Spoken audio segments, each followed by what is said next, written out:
안녕하세요, 일렉트로캠입니다.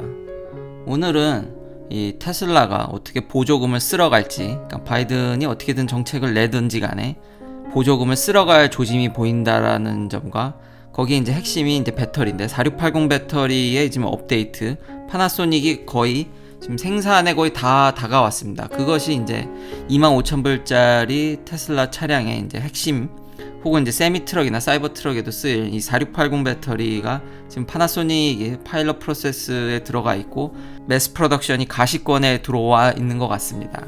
이제 기술적 허들을 넘은 과정들 이런 것들을 소개시켜 드릴까 하고요. 그로 인해서 이제 보조금을 어떻게 가져갈지, 정치적인 면과 어떻게 테슬라가 이게 대응하는지 그 외에 이제 소소한 소식들도 전달해 드릴까 합니다.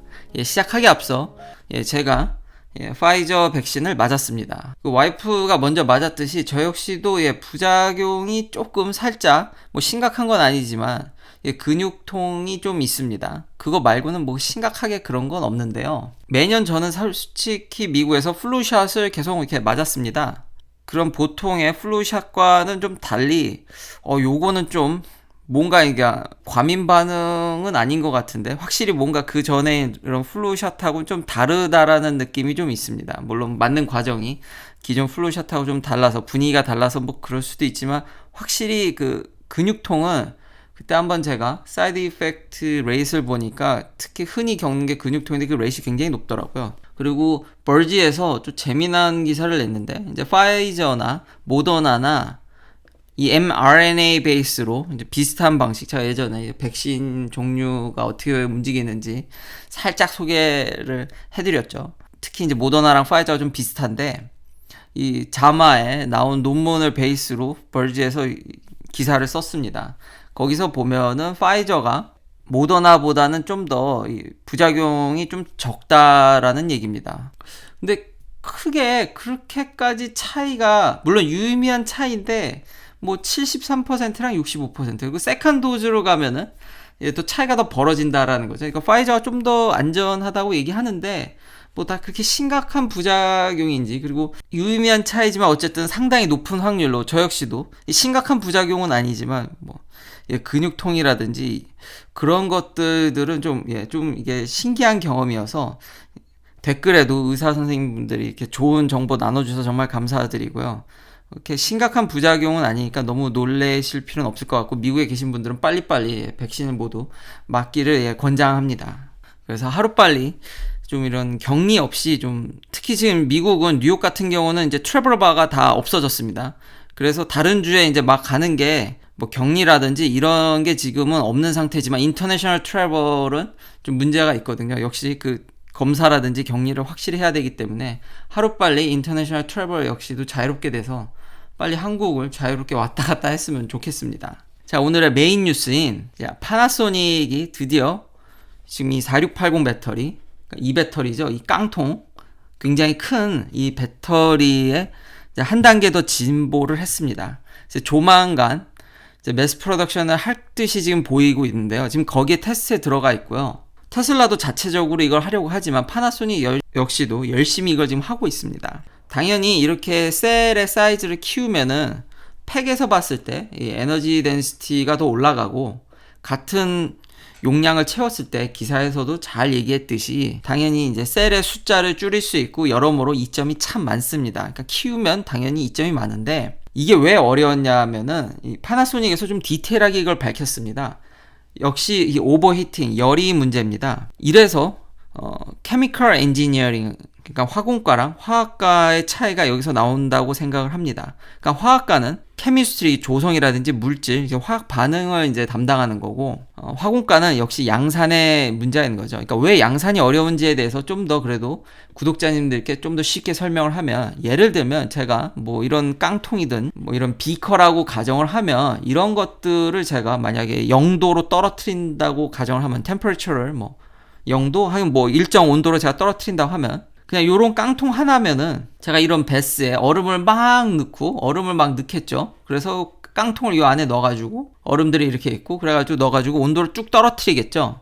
근데 이 깡통 사이즈가 커지게 되면 겉은 0도로 떨어져 가는데 이 안은 여전히 온도가 높을 수 있겠죠. 이게 사이즈가 점점 커지면. 그래서 만약 이제 화학 반응이 균일하게 안 간다든지 여러 가지 이제 대량 생산, 특히 이제 대량 생산 우리가 실용적으로 쓰는 거는 화학적인 예를 들 때 이제 고분자, 폴리머를 많이 예를 드는데, 이렇듯 화학과에서 그런 어떤 하나의 화학 반응들을 개발하고 이러면은 양산할 때 이걸 사이즈를 키우게 되면 이게 균일하게 온도가 전달이 안 된다든지 혹은 그 안에 물질들이 균일하게 분포가 안 된다든지, 그러니까 양산에 있어서는 이런 문제들, 사이즈 하나만 키웠을 뿐인데 벌써 열 하나, 이제 힐링 이펙트만 생각해도 벌써 변수가 확 늘어나죠.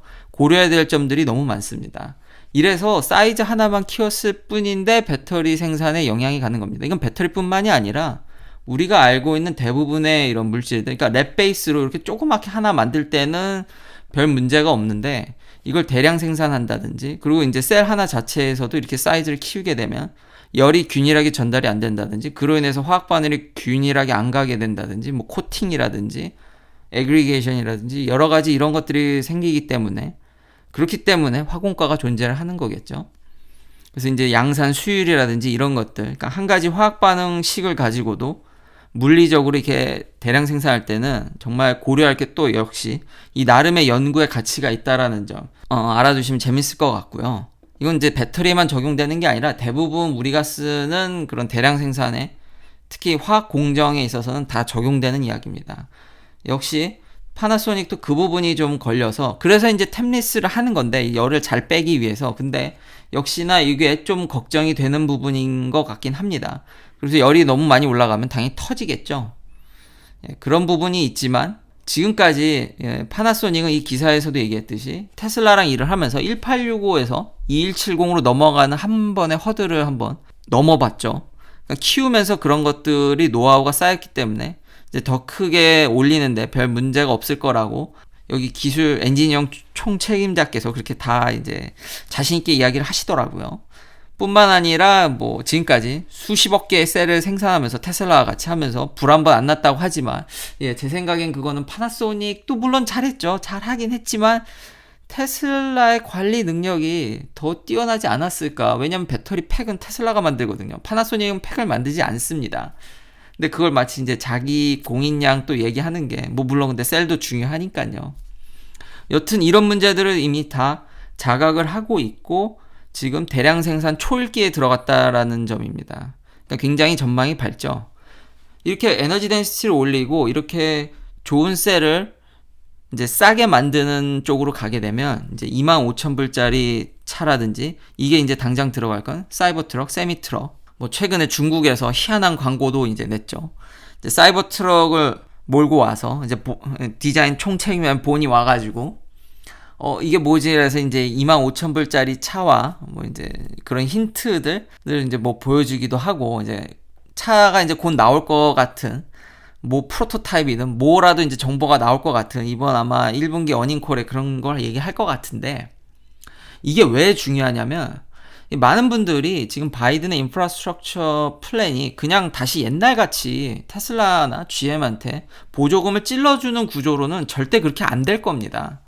이미 슬슬 브레이크가 걸리는 모습들이 지금 정치적으로 지금 의회에서 그런 것들이 보여지고요. 왜냐하면 그게 예전같이 지금 롤백 시켜버리면은 시장을 왜곡할 수 있고, 그리고 아마 테슬라는 그러면 가격을 올릴 수도 있고요.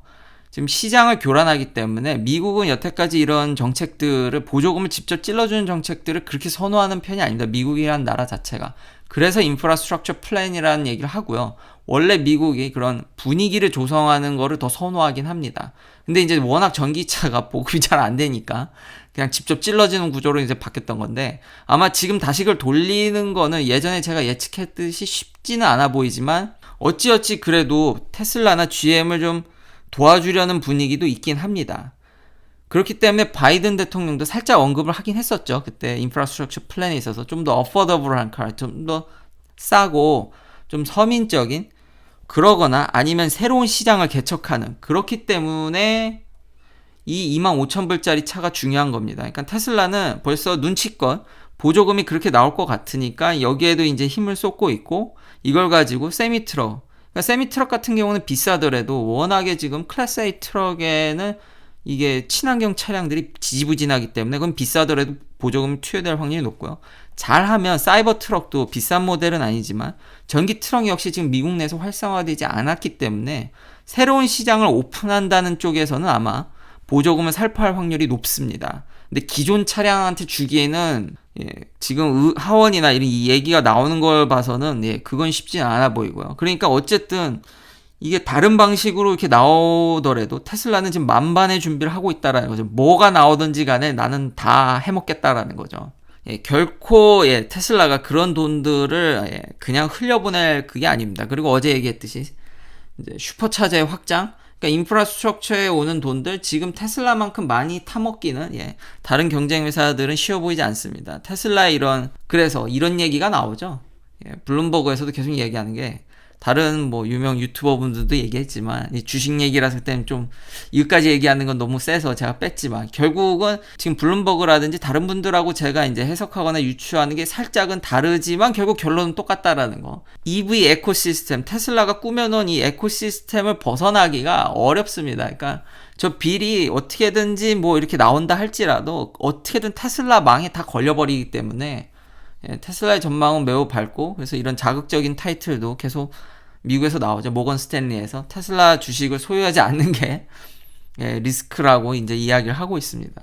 한 주도 안 팔고 있고요. 그리고 구독자님들 중에서 저의 오래된 팬이라면 제가 예전에 아마 다른 주식도 언급한 적이 있습니다. 그때 친구 따라서 저도 그때 또 다른 주식을 왕창 샀는데 그때 사고 좀 후회스러웠지만 많이 또 올라와줘서 뭐 저는 테슬라 주식을 한 주도 안 팔았지만 기존에 갖고 있던 주식들도 많이 올라와줘서 테슬라 비중이 저도 한 70% 정도 되는 것 같긴 합니다. 여튼 올인은 하진 않았습니다. 근데 뭐 상당하죠, 여전히. 테슬라 주식도 엄청 올랐기 때문에. 근데 요즘 뭐 반도체 주식이나 뭐 델타도 그렇고 많이 올라와줘서 비중은 여전히 상당량을 차지하고 있고 여전히 저는 한 주도 안 팔았지만 김 원장님과 신기하게 비중이 비슷해서 많이 거기서 좀 공감을 느꼈고요. 보조금 제왕답게 소소하게 한국에서 소식도 이제 좀 들려와서 보니까 한치 앞을 못 보는 이 참 전기차 시장인 것 같습니다. 이렇게 될 줄 누가 알았겠습니까? 물론 기존 내연기관 회사들은 좀 생산하는데 역시 한국에 있는 현대일지라도 역시나 미국의 GM과 포드와 비슷한 상황을 계속 겪는 것 같긴 합니다. 뭐 부품 수급이나 이런 문제는 이제 반도체 쇼리지 영향 때문에 아마 좀 이렇게 생산량이 안 돼서 아이러니하게 테슬라가 그걸 노리고 초반에 물량을 살포해가지고 이 보조금을 다 뜯어가는 참 전 세계 어떠한 나라든지 간에 참 보조금은 기가 막히게 빼가는 이럴 조짐이 조금은 보였지만 이렇게까지 뽑아갈 줄 몰랐고요.